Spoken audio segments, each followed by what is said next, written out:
नमस्कार, मैं हूं आपके साथ अनु भारद्वाज और आप देख रहे हैं न्यूज गंगा।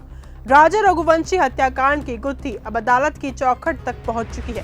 शिलांग पुलिस ने अब तक इस केस में 8 लोगों को गिरफ्तार कर लिया है और साथ ही सभी मुख्य आरोपी फिलहाल जेल में हैं।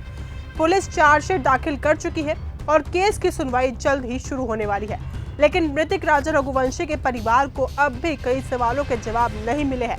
राजा के भाई विपिन रघुवंशी ने हाईकोर्ट में याचिका दायर कर सोनम रघुवंशी और राज कुशवाहा के नार्को टेस्ट की मांग की है।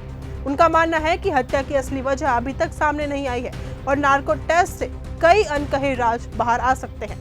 यदि हाईकोर्ट उनकी अपील खारिज करता है तो वे सुप्रीम कोर्ट का दरवाजा खटखटाएंगे। विपिन रघुवंशी का दावा है कि उन्हें हत्या के पीछे किसी बड़े नेटवर्क के शामिल होने का शक है। उन्होंने ये भी आशंका जताई है कि आरोपियों ने किसी वकील, पुलिस अधिकारी या फिर तांत्रिक से सलाह लेकर इस साजिश को अंजाम दिया था। उनके मुताबिक सिर्फ प्रेम प्रसंग की कहानी इस हत्या को पूरी तरह से समझा नहीं जा सकता। विपिन ने शिलांग पुलिस की जांच पर संतोष जताया है, लेकिन साथ ही ये भी कहा कि वे भाई होने के नाते न्याय के लिए अंत तक लड़ेंगे।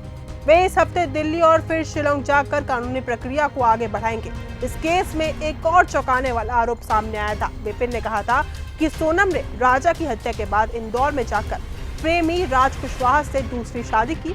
उन्होंने ये भी बताया कि पुलिस को सोनम के पास से 2 मंगलसूत्र बरामद हुए थे, जबकि परिवार ने केवल एक ही मंगलसूत्र दिया था।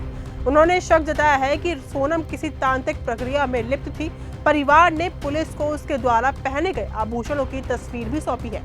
राजा के परिजनों को यकीन है कि यह हत्या सामान्य प्रेम प्रसंग या फिर झगड़े का मामला नहीं है। उन्होंने शक जताया है कि सोनम ने तंत्र मंत्र के जरिए नर बलि दी है। घर के बाहर लाल कपड़े टांगने जैसी गतिविधियां उनकी आशंका को और गहरा कर रही हैं। हालांकि पुलिस ने इस पहलू की पुष्टि नहीं की है। अब तक इस मामले में जिन 8 लोगों की गिरफ्तारी हुई है, उनमें से 5 आरोपी घटना में सीधे शामिल बताए गए हैं, जबकि 3 को बाद में पकड़ा गया।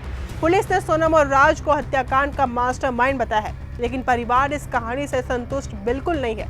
ऐसे में राजा रघुवंशी के परिजन अब नार्को टेस्ट को अंतिम उपाय मानते हैं, ताकि इस हत्याकांड की तह तक पहुंचा जा सके और उनके चेहरे से पर्दे को उठाया जा सके। फिलहाल इस वीडियो में सिर्फ इतना ही। देखते रहिए न्यूज गंगा। धन्यवाद। ऐसी ही खबरों को सुनने और देखने के लिए सब्सक्राइब करना बिल्कुल मत भूलिएगा चैनल न्यूज गंगा। खबरें अच्छी लगी तो लाइक का बटन दबाना बिल्कुल मत भूलिएगा। कमेंट बॉक्स में टाइप भी कर सकते हैं और हाँ, शेयर करना भी बिल्कुल मत भूलिएगा।